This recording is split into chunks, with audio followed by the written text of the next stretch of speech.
আপনারা দেখছেন YouTube channel সোনালী দিনের বাজার। এই সতর্ক বাণীটি অবশ্যই দেখে নেবেন।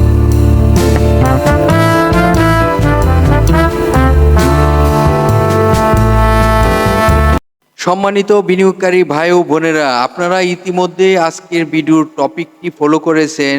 মুহূর্তের মধ্যে বিশাল প্রফিট দিতে পারে এই স্টকটি। আজকে যে স্টকটি নিয়ে আপনাদের সাথে আলোচনা করতে যাচ্ছি, সেই স্টকটি বিশাল একটি প্রফিট দিতে পারে। কারণ কেন দিতে পারে সেই বিষয়টি খুবই গুরুত্ব সহকারে আপনাদের শুনতে হবে। কারণ এই স্টকটি এমনই একটি কারেকশন হয়েছে, যে কারেকশনটি বেশ লম্বা সময় যাবৎ একটি কারেকশন হয়েছে। আপনারা জানেন যেভাবে স্টক ডাউন ট্রেন হয় সেইভাবে কিন্তু আবার আপ ট্রেনে যায়। তো আপ ট্রেনে যাওয়ার জন্য কিন্তু অলরেডি সে মুভমেন্টে নিয়েছে। এবং আজকের আলোচনার যে স্টকটি, সেই স্টকটির বিষয় যদি আপনারা জানতে পারেন, আশা করি আপনারা অনেক উপকৃত হবেন। কারণ আজকের এই স্টকটি আমার মনে হচ্ছে হঠাৎ করে একটি ভালো প্রফিট দিবে বিনিয়োগকারীদেরকে। যাদের স্টকগুলো রয়েছে তারাও মনোযোগ দিয়ে দেখার চেষ্টা করবেন, এবং যারা এই মুহূর্তে বাজারে ইনভেস্ট করতে চাচ্ছেন, স্টকটিকে চয়েস করে রাখছেন, স্টকটি ক্রয় করবেন, তারা অবশ্যই তারাও এই স্টকটির আলোচনাটি গুরুত্ব সহকারে শুনবেন। দেখুন, একটি স্টকের আলোচনা যখন করি তখন কিন্তু অনেক তথ্য আপনাদেরকে দেওয়ার চেষ্টা করি। সরি, আশা করি আপনারা মনোযোগ দিয়ে এই আলোচনাটি শুনবার চেষ্টা করবেন। দেখুন, আজকের আলোচনার যে স্টকটি, সেটি পেপার অ্যান্ড প্রিন্টিং সেক্টরের একটি স্টক। এই স্টকটির গুরুত্বপূর্ণ আলোচনাটি শুনবার চেষ্টা করবেন।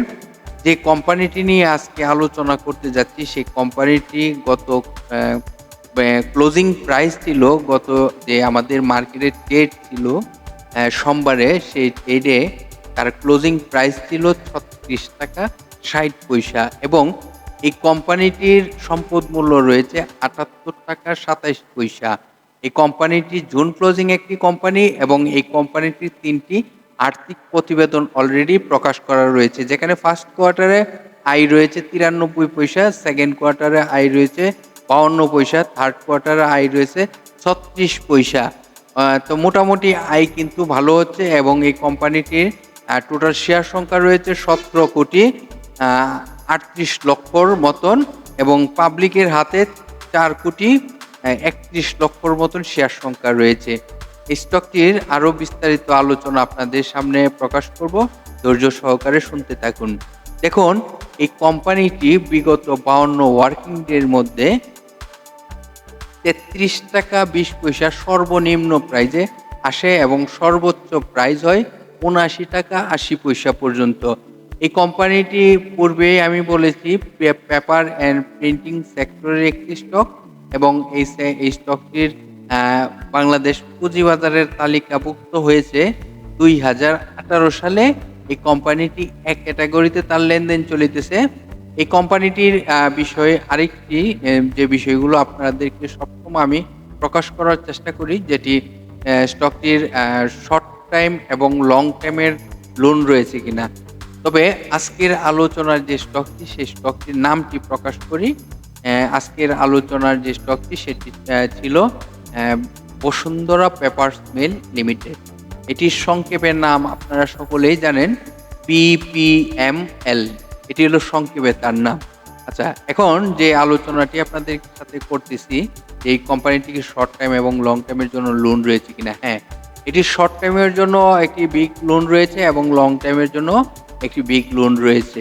এই কোম্পানিটির আরও বিস্তারিত তথ্য যদি আপনারা জানতে চান, তাহলে এই কোম্পানিটির ওয়েবসাইট অ্যাড্রেস রয়েছে, সেখানে ক্লিক করে আপনারা জেনে আসতে পারেন। নোটিশ বোর্ড থেকে আপডেট আরও নিউজ রয়েছে, সেই নিউজগুলো আপনারা সংগ্রহ করতে পারেন। এখন জানাবো এই কোম্পানিটির RSI কত, এই কোম্পানিটির সাপোর্ট কত রয়েছে, এই কোম্পানিটির রেজিস্ট্যান্স কত রয়েছে, সেই বিষয়গুলো আপনাদের সাথে ক্লিয়ার করব। দেখুন, এই কোম্পানিটি বর্তমানে ৩৬ টাকা ৬০ পয়সায় ক্লোজ হয়েছে গত বুধবার, এবং এই কোম্পানিটির RSI রয়েছে ৩৩। আমরা সকলেই জানি যে ৩০ থেকে ৭০ RSI স্ট্যান্ডার্ড RSI, এবং আমরা চেষ্টা করব যে কোনো স্টক ক্রয় করার সময় একদম লো আরএসআই থেকে আমরা ক্রয় করব এবং হাই আরএসআই এ আমরা সেল করব। তাহলে ৭০ এর আশেপাশে আমরা সেল করার প্ল্যানিং করব। আশা করি আপনারা বুঝতে পারতেছেন আরএসআই এর যে আলোচনাটি বোঝানোর জন্য চেষ্টা করেছি এই বিষয়টি।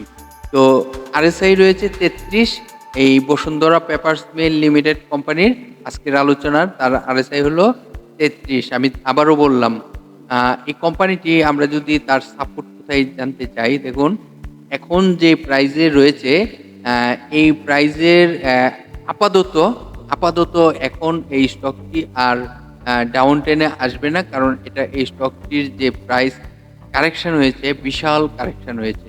তো এখন আমরা এই দুশ্চিন্তা ছেড়ে দিতে পারি যে এটি আরো কমবে কিনা। দেখুন এখন এই স্টকটি আর কমার সম্ভাবনা দেখা যাচ্ছে না, এই স্টকটি মার্কেটে আপের দিকে যাবে। তো এই কারণে আপনাদেরকে বললাম যে এই স্টকটি বিশাল একটি প্রফিট দিবে কেন, এই যে বিষয়টি আপনাদেরকে বোঝানোর চেষ্টা করলাম যে এটি আসলে হঠাৎ করে ভালো প্রফিট দিবে। কারণ এই স্টকটির আমরা যদি রেজিস্ট্যান্স দেখতে চাই, তাহলে এই কোম্পানিটির রেজিস্ট্যান্স রয়েছে ৫৪ টাকা ৮০ পয়সা। দেখুন এই স্টকটি ৫৪ টাকা ৮০ পয়সা আমরা রিসেন্টলি দেখতে পারবো। আশা করি, আমার দীর্ঘ বিশ্বাস, আমার মনে হচ্ছে যে স্টকটি ৫৪ টাকার আশেপাশে যাওয়ার সম্ভাবনা রয়েছে।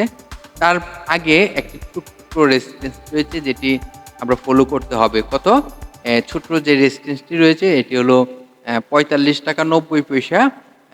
এই রেজিস্ট্যান্সটি ব্রেকআউট রিসেন্টলি আমার মনে হচ্ছে যে রিসেন্টলি এই যে রেজিস্ট্যান্সটি এটি ব্রেকআউট করবে।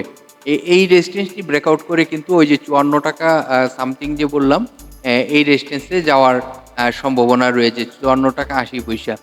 কিন্তু এই যে আপনাদেরকে ৪৫ টাকা তার আশেপাশে যে ৪৫ টাকা সামথিং যে রেজিস্ট্যান্সটি, এটাকে কিন্তু ব্রেকআউট করতে হবে। তো আশা করি আপনারা এই স্টকটির বিষয় গুরুত্ব সহকারে বুঝতে পারছেন এবং বোঝার চেষ্টা করেছেন। স্টকটির আলোচনা যদি আপনাদের মনে হয় যে আসলে আলোচনাগুলো আপনাদেরকে যে বিষয়গুলো ফোকাস করেছি, সেই বিষয়গুলো আসলে আপনাদের উপকারে আসবে, তাহলে আপনারাও কিন্তু অন্যদের উপকার করতে পারেন। তাহলে কিভাবে উপকার করবেন অন্যদের? অন্যদেরকে আপনারা বিভিন্ন সোশ্যাল মিডিয়া প্ল্যাটফর্মে শেয়ার গ্রুপে যুক্ত রয়েছেন, শেয়ার করে অন্যদেরকে শুনবার সুযোগ করে দেন। কারণ অনেকেই কিন্তু অপেক্ষায় থাকে যে একটি ভালো ভিডিও কখন আসবে, এই ভিডিওটির থেকে আমরা অনেক কিছু জানতে পারবো। সেই বিষয়টি কিন্তু অপেক্ষায় থাকে যে আমরা এমুক চ্যানেল থেকে একটি ভিডিও আসতে পারে, সেই ভিডিওটি কিভাবে পেতে পারি।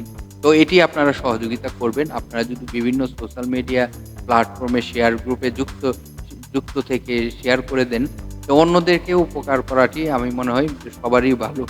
আপনারাও যেমন উপকৃত হবেন, অন্যরাও উপকৃত হবে আশা করি। তো ভালো থাকেন, সুস্থ থাকেন।